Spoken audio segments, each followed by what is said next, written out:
Assalamualaikum warahmatullahi wabarakatuh. Selamat datang kembali di channel Fiksi Cerita Horor. Untuk kisah kali ini ada sebuah kisah dari tulisannya Untung Prasetyo. Sebuah kisah dari Bang Pian dan Adi yang berjudul Menolong Prapto. Dan untuk seperti apa kisahnya, mari kita masuk ke ceritanya.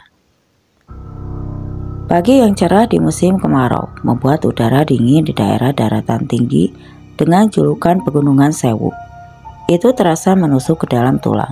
Namun walaupun begitu, aroma dari asap kayu bakar yang menjadi bahan bakar utama untuk memasak di setiap dapur dari rumah-rumah yang ada di sana membuat suasana berbeda, yang mungkin tidak akan ditemukan di daerah lain. Selain itu, ramahnya penduduk desa yang memiliki kepedulian tinggi antara satu sama lain. Itu mampu menghangatkan dinginnya udara segar di daerah tersebut. Gunung Kidul adalah sebuah kabupaten di daerah istimewa Yogyakarta yang berada di kawasan Pegunungan Sewu. Daerah berupa bukit-bukit dengan bebatuan kapur. Di secara geografis berada di bagian tenggara dari daerah istimewa Yogyakarta, yang di bagian selatannya terbatas langsung dengan Samudra Hindia atau yang lebih kenal dengan laut. Sekitar pukul 5 pagi, Adi dan Bang Pian tiba di sebuah desa tempat Prapto tinggal. Sebuah desa yang berada lumayan jauh dari jalan raya utama daerah tersebut. Masih terlihat sangatlah sepi. Waktu tempuh jalan dari jalan raya utama pun memakan waktu sekitar 30 menit lebih untuk dapat sampai di rumah Prapto yang memiliki halaman sangat luas itu. Suasana sunyi ditambah lagi keramahan para penduduk desanya membuat Bang Ardi dan Bang Pian menikmati keberadaannya di desa tempat kelahiran Prapto. Tapi sayangnya kedatangan mereka ke desa Prapto tinggal itu bukanlah untuk sebuah liburan semata. Ada hal yang harus mereka lakukan untuk menyelamatkan Prapto dari penyakit aneh yang kini dideritanya. Selain mengalami gangguan kejiwaan, kondisi Prapto kala itu sungguh sangat memprihatinkan. Kondisi kedua kaki Prapto dinyatakan lumpuh oleh seorang mantri yang setiap hari memeriksa kesehatannya. Tubuh kurus Prapto dengan tatapan mata kosong dan wajahnya yang terlihat cekung membuat Bang Pian merasa sedih dengan kondisi sahabatnya itu. Dan yang membuat Bang Pian lebih khawatir lagi, saat itu ada Prapto mulai meracau dan berteriak seperti orang yang sedang kerasukan. Setelah itu dia tertawa terbahak-bahak, kemudian menangis sedih. Saat itu Bang Pian dan Ardi yang baru sampai di halaman rumahnya yang kala itu diantar langsung oleh Pak Bambang. Dari istrinya itu langsung disambut suara jeritan dari Prapto yang terus saja berteriak meronta-ronta tidak jelas apa maksudnya. Tapi walaupun begitu, Ardi tetap merasa tenang sambil terus memperhatikan keadaan di sekitar rumah orang tua Prapto. Berbeda dengan Bang Pian yang mulai merasa gelisah dengan apa yang terjadi kala itu. Ardi malah langsung meminta diantar ke kamar mandi untuk membersihkan diri dan menjalankan sholat subuh. Walau Prapto terus saja meracau dan berteriak, "Ayo Bang, kita wudhu dulu." Ardi kepada Bang Pian yang langsung mengikuti langkah Ardi menuju ke rumah belakang yang terdapat kamar mandi. Di sana entah apa yang terjadi kala itu. Tapi anehnya, setelah Bang Pian mengumandangkan iqomah, tiba-tiba saja suara teriakan dari Prapto menghilang dan suasana pun kembali menjadi tenang. Tidak lama setelah Adi dan Bang Pian pun selesai menjalankan sholat subuh, mereka menghampiri kamar di mana Prapto berada saat itu. "Gimana, Di? Apa lu udah bisa menganalisa penyakitnya si Prapto?" tanya Bang Pian. Wajahnya terlihat tegang. "Masalahnya agak berat, Bang. Masalahnya bukan cuma satu makhluk gaib, Bang, tapi ada 4 makhluk gaib yang berasal dari tempat yang berbeda. Dan keempatnya itu saling menyerang, Bang. Keempatnya itu memperebutkan sukma Mas Prapto yang berada di alam lain. Dan itulah yang menyebabkan Mas Prapto menjadi lemah, bahkan sampai lumpuh," ucap Ardi menjelaskan. Dan Ardi pun terlihat sangat tegang. Bang Pian hanya bisa geleng-geleng kepala sambil menghela napas panjangnya. Kedua orang tua Prapto serta Pak Bambang yang ikut mendengarkan Apa yang disampaikan oleh Ardi pun merasa khawatir dengan keadaan Prapto kala itu. Walau sudah pasrah dengan hal terburuk yang akan dialaminya, mereka pun tetap saja mengharapkan Prapto dapat kembali sehat seperti sedia kala. Baru saja mereka membicarakan tentangnya, tiba-tiba saja Prapto terdengar menggeram dan kedua matanya berubah putih, serta kedua tangannya terus saja mencakar-cakar tempat tidur yang kala itu menjadi tempat berbaringnya. Seketika itu juga suasana berubah mencekam, hawa dingin dan aura mistis pun mulai terasa, yang membuat bulu kuduk mereka menyaksikan hal itu seketika meremang dibuatnya. Namun walaupun begitu, Ardi berusaha tetap tenang karena dia tahu bahwa makhluk-makhluk gaib yang ada di dalam tubuh Prapto mulai merasa terganggu dengan kehadirannya dan juga Bang Pian kala itu. Apakah benar dulu Mas Prapto pernah belajar ilmu-ilmu kejawen ya Pak? Tanya Ardi kepada Pak Samto, ayah dari Prapto, yang juga kakak dari Pak Bambang. Iya Mas, saya memang meminta anak saya untuk belajar ilmu-ilmu kejawen sebagai bekalnya untuk merantau nantinya, jawab Pak Santo sambil menundukkan wajahnya. Baik Pak, kalau begitu saya akan mencoba menghilangkan apa yang ada di dalam tubuh Mas Prapto dulu. Sepertinya ada sebuah benda yang tertanam di dalam tubuhnya, dan benda itu menarik energi-energi dari makhluk-makhluk gaib yang menginginkan sukmanya, balas Ardi yang sontak membuat semua orang terkejut. Susuk atau apaan sih Dik? Tanya Bang Pian, penasaran. Sejenis susuk tapi kegunaannya berbeda Bang, balas Ardi singkat. Bagaimana Pak, apakah Bapak mengizinkan saya untuk mengeluarkan benda yang tertanam dalam tubuh Mas Prapto? Tanya Ardi yang membuat Pak Santo sedikit terkejut. Iya Mas, gak apa-apa, yang terpenting saat ini adalah kesembuhan Prapto, jawab Pak Santo walau agak terdengar gugup. Setelah mendapatkan izin dari Pak Santo, Ardi pun meminta segelas air putih dan juga air hangat di dalam wadah serta garam. Tidak lupa juga dia meminta kepada Bang Pian untuk siaga karena Ardi khawatir jika akan ada serangan dari makhluk-makhluk gaib yang menjadi suruhan seseorang. Karena sudah mendapatkan tugas dari Ardi, Bang Pian pun memilih keluar dari dalam kamar tempat Prapto berada. Bang Pian yang juga merasakan adanya energi hitam yang dengan perlahan datang pun memilih duduk di ruang tamu dan meminta kepada Pak Bambang serta yang lainnya agar tidak mengganggunya terlebih dahulu. Setelah memastikan semua keadaan aman, Bang Pian pun yang diminta berjaga, lalu memanggil sosok-sosok gaib Wiratungga untuk membantunya berjaga di rumah keluarga Pak Samto. Alhamdulillah, lo datang juga pendekar, ucap Bang Pian yang saat itu Wiratungga memang menggunakan pakaian pendekar seperti mirip di film-film kolosal saat itu. Sepertinya ada masalah pelik yang sedang Raden hadapi saat ini. Tapi bukannya Raden sedang bertasama salah satu keturunan kiai besar, ucap Wiratungga yang mengetahui adanya sosok Ardi bersama Bang Pian kala itu. Udah, ntar lagi wawancaranya, sekarang bantuin gua dah, balas Bang Pian tegas. Dari dalam kamar tempat Prapto berada, tubuh Ardi terlihat sudah banyak mengeluarkan keringat. Di pagi yang dingin itu, sambil terus membacakan doa-doa, Ardi terus mengeluarkan energi murninya untuk mengeluarkan benda yang ada di dalam tubuh Prapto.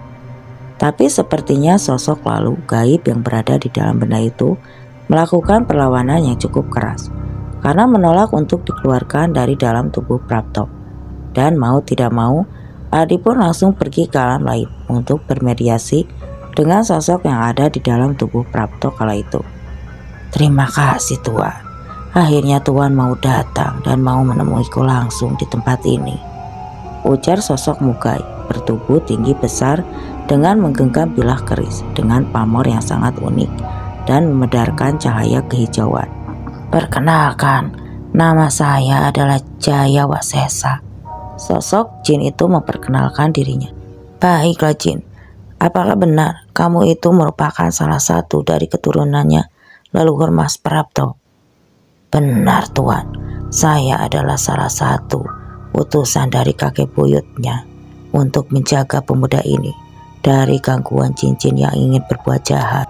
Jawab Jaya Wasesa menjelaskan. Berarti benar, kau juga yang membawa Mas Prapto waktu itu untuk masuk ke dimensi lain? Tanya Adi yang belum tahu penyebab Prapto dapat masuk ke alam gaib ketika mencoba menolong Bang Pian yang mendapatkan serangan tiba-tiba dari jin berwujud lelaki tua dengan tubuh pendek kala itu. Sebenarnya tidak begitu yang terjadi, Tuan. Aku tidak membawanya masuk ke alam gaib itu, tapi sosok jin yang menyerang teman dari pemuda itulah yang menarik Sukmanya ke alam lain itu. Jawab Jaya Wasesa. Bisakah kita sekarang membebaskan dulu Sukma dari pemuda itu, Tuan? Karena dia tidak akan mampu bertahan lebih lama lagi. Imbu Jaya Wasesa yang langsung mendapatkan persetujuan dari Ardi. Sesampainya Jaya Wasesa di tempat, dia pun menceritakan kejadian yang sebenarnya terjadi kepada Prapto. Setelah membantu Bang Pian beberapa hari setelah kejadian itu, tiba-tiba saja Prapto didatangi oleh sosok makhluk gaib yang memiliki kekuatan besar. Sukmanya kembali dibawa oleh sosok makhluk gaib tersebut ke alam gaib tanpa bisa ditahan oleh Jaya Wasesa. Aku berusaha mengejarnya sampai di tempat ini, Tuan. Tapi sayangnya aku tidak bisa berbuat banyak karena ada beberapa sosok makhluk gaib lainnya yang masuk ke dalam tubuh Prapto dan berusaha menguasainya. Mau tidak mau aku pun kembali ke dalam tubuh Prapto dan terus bertempur untuk mengusir beberapa makhluk gaib yang ingin mencelakainya, ujar Wasesa menjelaskan kepada Adi. Tepat di sebuah kuburan besar yang ada di alam gaib itu. Maafkan aku, Jaya Wasesa, aku sempat berpikiran buruk kepadamu, jawab Adi yang langsung melangkahkan kakinya masuk ke dalam gapura besar untuk menuju sebuah tempat di mana Sukma Prapto berada. Di sisi lain, Bang Pian yang merasakan adanya energi dari makhluk gaib dari arah tempat Prapto dan Adi berada, langsung melepas Sukmanya dan menyerang makhluk-makhluk gaib yang akan menyakiti Adi dan juga Prapto. Bersama Wiratungga, Bang Pian pun langsung menyerang 3 sosok makhluk gaib yang memiliki mata merah menyala seolah sedang bersiap untuk masuk ke dalam tubuh kosong Adi. Astagfirullahaladzim, belum juga sarapan udah diajak berkelahi aja. Suwe bener dah, gerutu Bang Pian yang merasa sangat kesal dengan kehadiran makhluk-makhluk gaib yang ingin menyerang Adi dan juga Prapto. Pertarungan gaib antara Bang Pian dengan 3 makhluk yang berasal dari tubuh Prapto pun langsung terjadi bersama Wiratungga. Bang Pian pun terus menggempur ketiga sosok makhluk gaib tersebut hingga tubuh Bang Pian yang sedang berbaring pun gemetar. Pak Bambang Dapan Samto yang menyaksikan hal itu pun sempat merasa khawatir dengan keadaan tubuh Bang Pian. Karena pada saat bersamaan Adi terlihat terdiam sambil duduk bersila. Sementara itu Prapto pun sedari tadi berhenti meracau karena merasa sangat khawatir dengan keadaan Bang Pian. Akhirnya Pak Bambang pun meminta pada Pak Samto dan keluarga untuk mengurus tubuh Bang Pian yang terlihat seperti orang yang sedang menggigil kedinginan. Istri Pak Samto yang juga melihat kejadian itu langsung berlari mengambil beberapa lembar kain jaring, lalu diselimutkan ke dalam tubuh Bang Pian yang terasa dingin sekali saat itu. Pak Bambang dapat Samto serta keluarga lainnya yang awalnya merasa lega karena Prapto dapat tertidur dengan pulas, kini dibuat untuk mengurus tubuh Bang Pian yang keadaannya semakin memburuk. Menurut Pak Bambang saat itu, tubuh Bang Pian sangatlah terasa semakin dingin, bagaikan tubuh seseorang yang sudah tidak bernyawa. Tidak ingin terjadi sesuatu kepada Bang Pian. Pada akhirnya mereka pun memanggil mantri yang bertugas di pusat kesehatan desa untuk memeriksa keadaan Bang Pian. Sementara itu Bang Pian yang tidak lagi mempedulikan kondisi tubuhnya terus saja bertarung bersama Wiratungga melawan 3 makhluk gaib yang sudah lama menggerogoti tubuh Prapto. Tidak seperti biasanya, kini Bang Pian mendapatkan lawan yang berat yang memiliki kesaktian tinggi hingga membuat Bang Pian kewalahan. Kondisi Bang Pian yang harus melawan 2 sosok makhluk gaib sekaligus perlahan-lahan mulai terdesak. Selain mulai kehabisan tenaga, Bang Pian pun dibuat kerepotan ketika tubuhnya mulai dipegang oleh mantri desa yang bernama Pak Karto. yang diminta oleh Pak Bambang untuk memeriksa keadaan. Seharusnya tubuh seseorang yang sedang meraga sukma tidak boleh disentuh orang lain, apalagi sampai dipindahkan tempat. Jadi hal itu juga membuat Bang Pian tidak leluasa bertarung di alam gaib, yang membuatnya semakin terdesak. Beruntungnya Ardi yang merasa ada sesuatu yang sedang menimpa Bang Pian pun memutuskan untuk kembali dan membantu Bang Pian dalam pertempurannya. Di saat-saat kritis itulah Bang Pian pun akhirnya dapat bernapas lega ketika Ardi sudah bersama Jaya Wasesa datang dan langsung menyerang musuh-musuhnya. Tidak mau terjadi sesuatu yang lebih parah lagi, Ardi pun meminta Bang Pian untuk kembali ke dalam tubuhnya dan meminta Wiratungga untuk melindungi sukma Bang Pian yang mulai melemah kala itu. Tidak lama kemudian semua orang yang berada di rumah keluarga Pak Samto pun berucap syukur karena Bang Pian kembali tersadar dan terbangun dari tidurnya. "Alhamdulillah, sampean sadar juga, Bang," seru Pak Bambang yang sangat senang melihat Bang Pian membuka kedua matanya dan langsung bangun dari tidurnya. "Lah, ramai bener. Ada apaan, Om? Kok pada ngerubunin saya?" tanya Bang Pian yang tampak terkejut melihat sudah banyak orang di sekeliling tubuhnya. "Tak pikir tadi sampean sedang menghadapi malaikat pencabut nyawa, Bang," seru Pak Bambang yang membuat Bang Pian kembali terkejut. "Enak aja, orang lagi tidur pulas dikatain mau mati. Sembarangan aja ini Om Bambang," balas Bang Pian dengan wajah kesalnya. "Tidur pulas gimana toh, Bang? Orang badan sampean menggigil seperti orang menjelang akhir hayatnya kok," balas Pak Bambang menjelaskan kepada Bang Pian. "Oh, begitu Om. Saya kalau lagi ikut ngobatin orang, sukma saya pergi dari badan saya. Dan aturannya badan saya jangan ada yang megang," balas Bang Pian menjelaskan. "Tah, begitu. Kita panik, Bang. Saya pikir sampean sedang sakaratul maut tadi," balas Pak Bambang yang membuat kembali wajah Bang Pian masam. "Lalu bagaimana dengan keadaan Prapto anak saya, Mas?" tanya Pak Samto yang menanyakan kondisi anaknya. "Tadi saya lagi bertempur sama demit-demit yang ada di tubuh Prapto. Sekarang mendingan kita doain aja deh sama-sama supaya Ardi bisa ketemu sukmanya Prapto yang sudah dibawa pergi sama salah satu makhluk gaib yang ada di badannya," balas Bang Pian yang membuat keluarga Prapto kembali merasa khawatir. Ngomong-ngomong, saya lapar ini. Udah ada nasi belum ya?" tanya Bang Pian dengan senyumannya yang membuat semua orang tertawa. "Ya sudah, sampean sarapan dulu saja di dapur, Bang. Kami lihat kondisi Prapto dulu," balas Pak Bambang.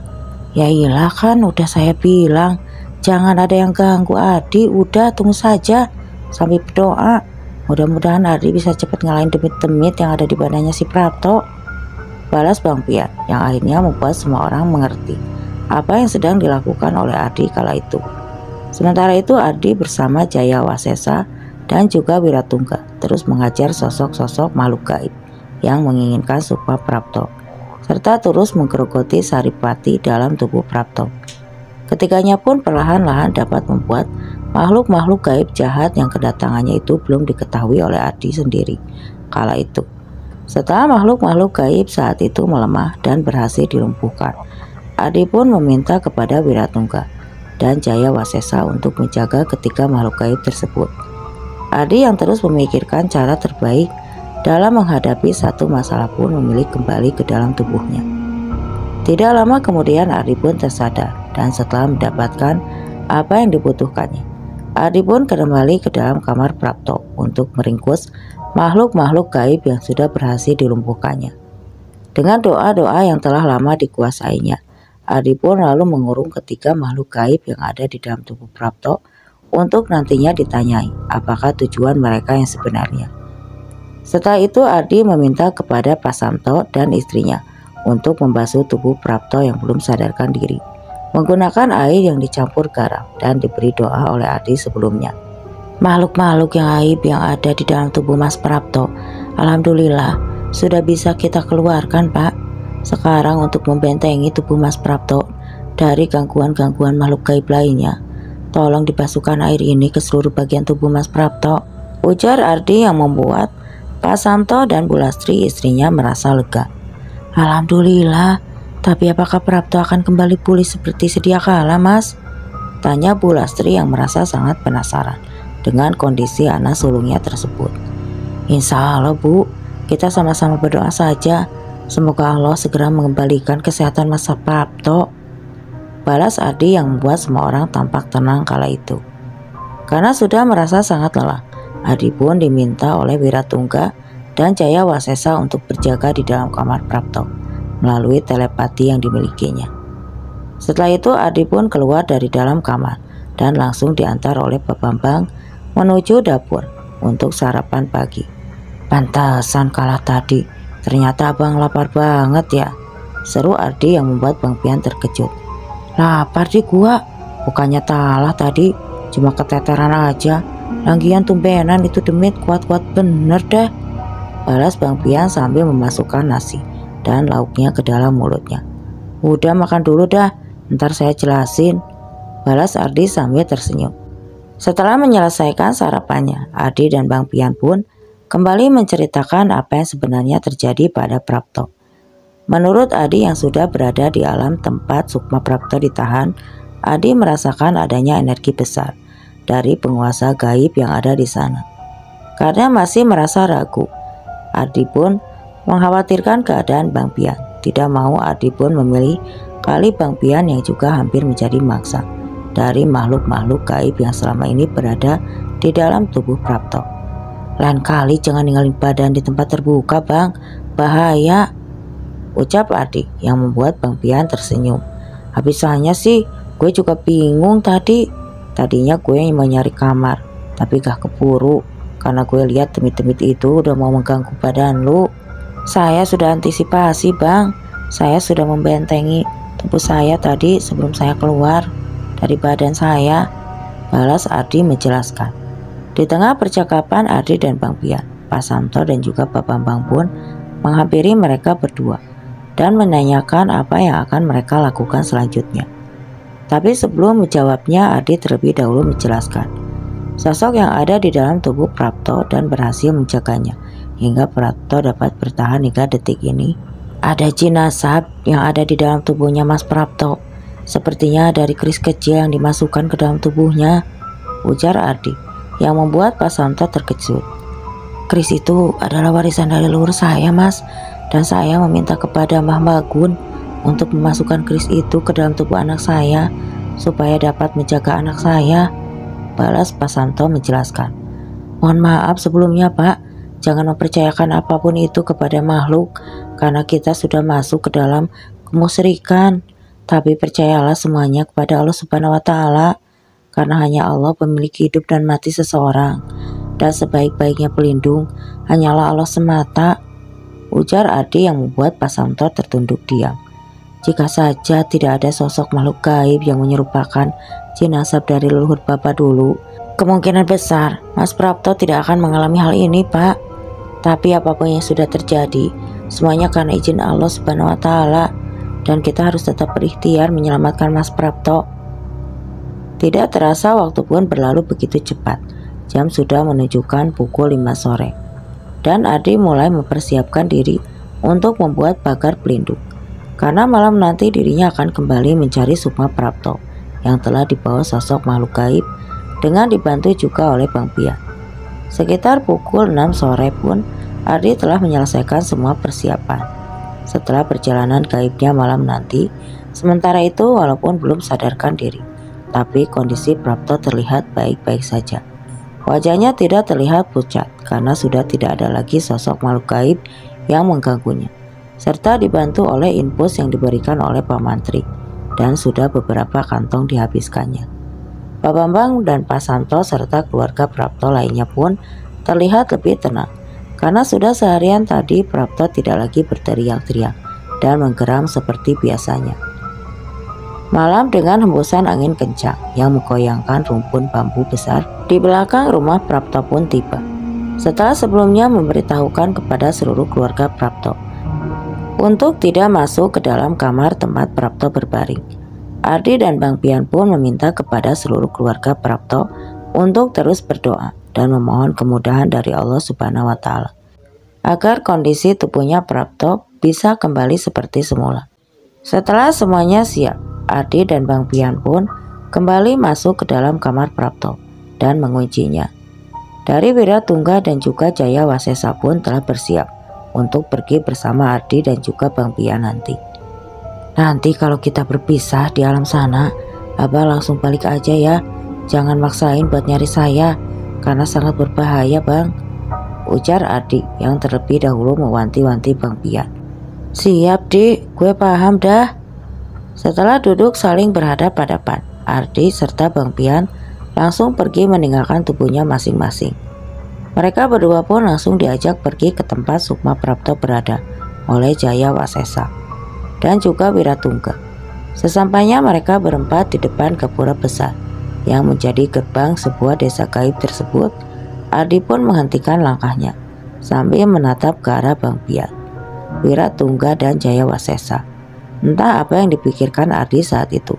Tanpa mengatakan apapun, Ardi kembali mengajak Bang Pian dan yang lainnya untuk masuk ke dalam desa gaib itu berada. Setelah memasuki desa gaib tersebut, Ardi dan Bang Pian pun dibuat terkejut karena melihat orang-orang sedang beraktivitas di sana layaknya di sebuah desa tempat tinggal manusia. Di dalam desa gaib itu orang-orang terlihat berlalu lalang dan dengan pakaian zaman kuno, zaman kerajaan, tidak mempedulikan kedatangan Ardi dan Bang Pian, Wiratungga serta Jaya Wasesa. Orang-orang yang berada di tempat itu pun terlihat terus beraktivitas seperti biasanya. Karena merasa aman, Ardi meminta Jaya Wasesa untuk menunjukkan jalan menuju tempat Sukma Prapto berada dan berharap bisa cepat bertemu dengannya kala itu. Setelah meninggalkan tempat orang-orang yang berlalu lalang tadi, Ardi dan Bang Pian pun serta yang lainnya pun mulai menuju ke ujung desa yang ditandai dengan adanya sebuah gapura lainnya. Jaya Wasesa yang merasa bingung dengan adanya gapura tersebut pun meminta Ardi dan yang lainnya untuk berhenti terlebih dahulu. Aku tidak merasakan keberadaan anak itu di tempat ini. Apakah kita harus masuk ke tempat yang lain ya untuk mencari Prapto? Tanya Jaya Wasesa yang mulai merasa kesal. Jaya Wasesa yang sempat mengejar Sukma Prapto pun yakin jika Prapto berada di tempat itu. Setelah Prapto dibawa masuk ke dalam gapura tempat mereka masuk tadi. Tapi setelah berada di dalam, Jaya Wasesa maupun Ardi tidak dapat merasakan keberadaan Prapto di sana. Mungkin saja Prapto disembunyikan di tempat lain yang ada di sini. Apakah sebaiknya kita mencarinya di setiap tempat yang berada di sini, Tuan? Balas Wiratungga mencoba memberikan tanggapannya.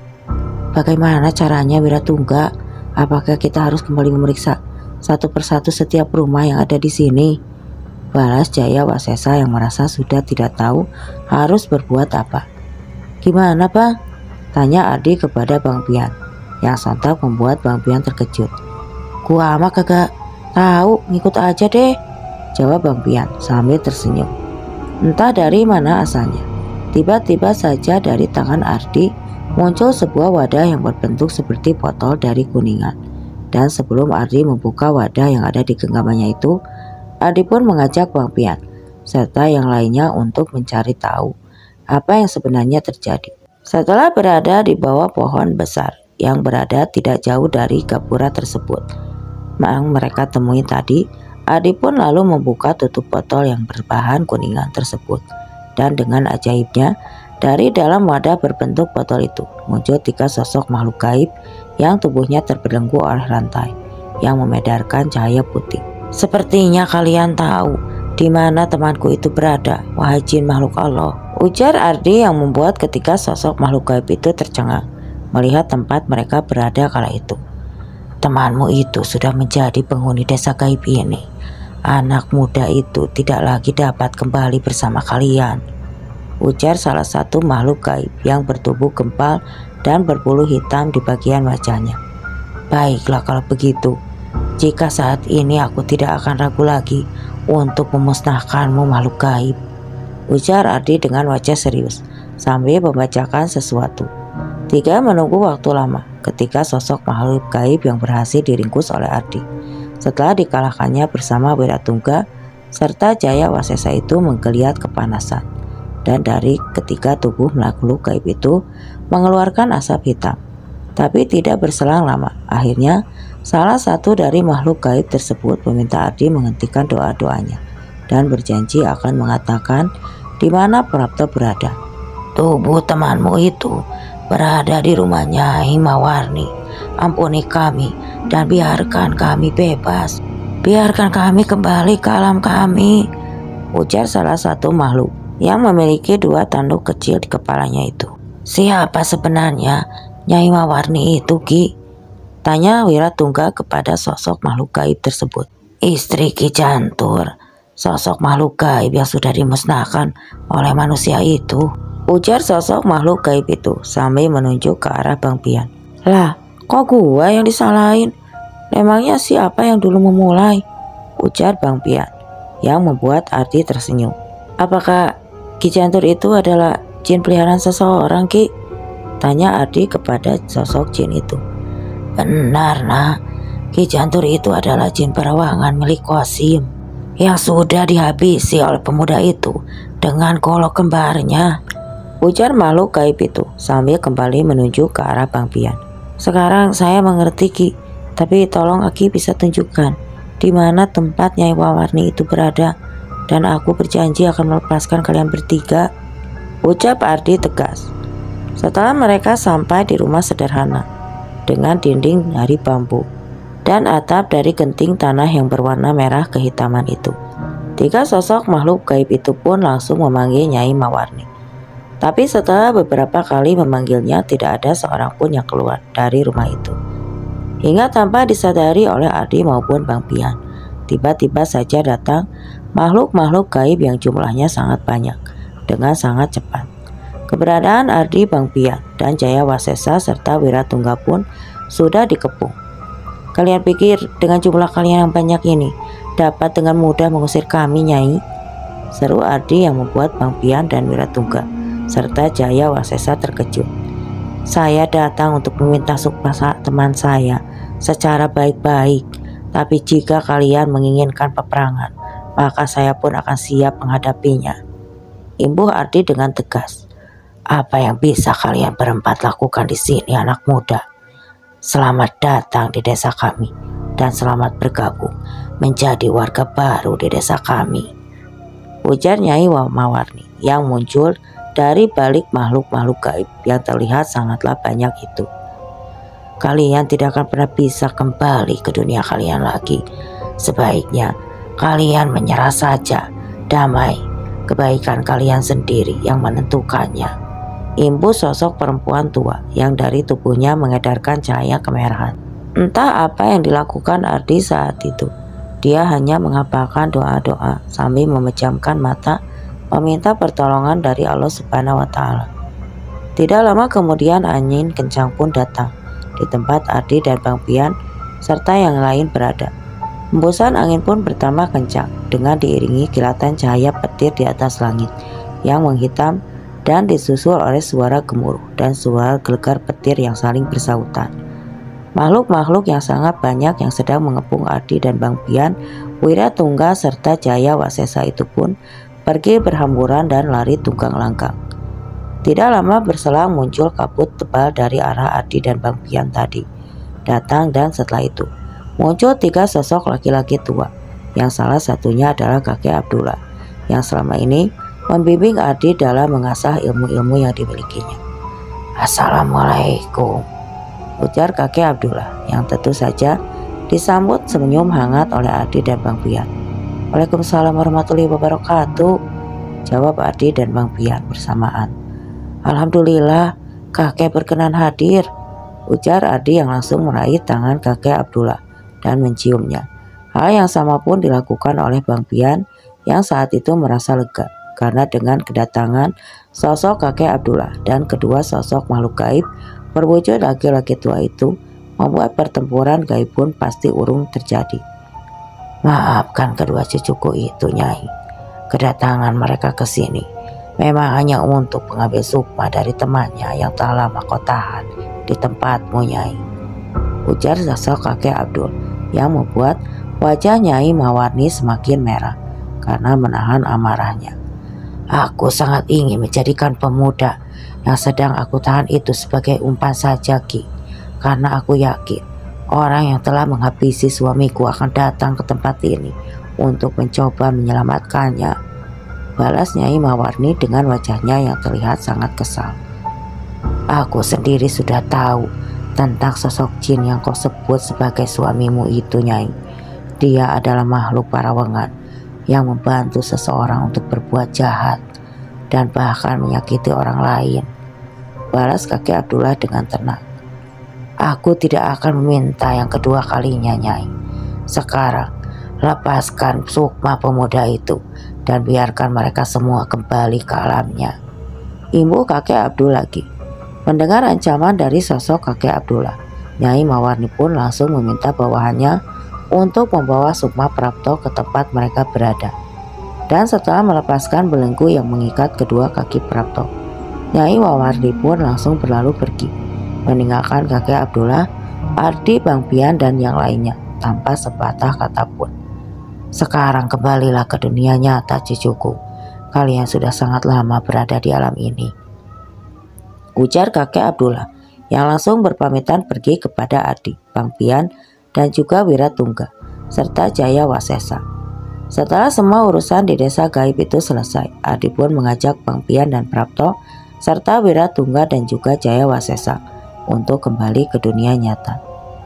Dan tidak lama berselang, Ardi, Bang Pian dan juga Prapto pun kembali tersadar dan kembali berada di kamar Prapto. Alhamdulillah Pak, Bu, aku pulang, seru Prapto yang terlihat sangat tenang sekali kala itu, karena tidak sabar ingin segera melihat keadaan Prapto. Pak Samto dan juga istrinya pun mulai mengetuk pintu kamar Prapto, dan dengan sigap Adi pun langsung berdiri dan membukakan pintu kamar tersebut. Dan setelah itu dia langsung membantu Bang Pian untuk berdiri. Gimana Bang, aman kan? Tanya Adi yang terlihat khawatir dengan kondisi Bang Pian. Lah Pardi, seletuk Bang Pian yang membuat Adi tertawa. Isak tangis haru pun mulai terdengar dari Pak Samto dan beserta istrinya dan juga beberapa keluarga yang lain. Aku merasa sangat bersyukur karena Prapto dapat kembali tersadar dan dapat menggerakkan sebagian tubuhnya yang sudah beberapa hari lemas itu. Berkali-kali juga Pak Samto dan Pak Bambang terus mengucapkan terima kasih kepada Adi dan Bang Pian karena mereka berdua telah berhasil menyelamatkan Prapto. Berterima kasihlah kepada Allah Subhanahu wa Ta'ala, Pak, karena dengan izinnya Prapto dapat kembali sehat seperti sedia kala, ujar Ardi yang langsung disambut pelukan hangat dan derai air mata oleh Pak Samto. Tolong hilangkan semua yang ada di dalam tubuh anak saya, Mas.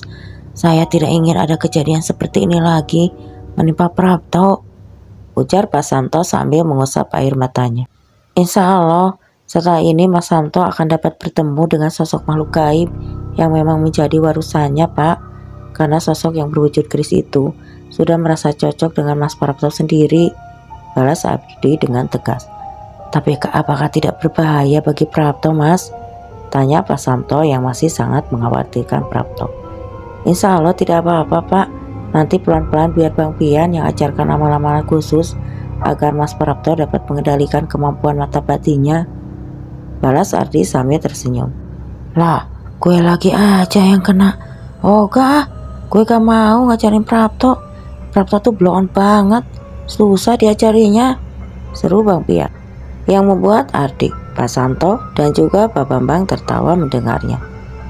Setelah semua permasalahan selesai dan Prapto pun pelan-pelan kembali pulih, Pak Bambang pun mengajak Ardi dan Bang Pian ke sebuah pantai yang ada di daerah Gunung Kidul. Pantai yang masih sangat indah dan belum banyak dikunjungi wirasatawan kala itu sungguh membuat Ardi dan Bang Pian merasa bagaikan berada di pulau lain.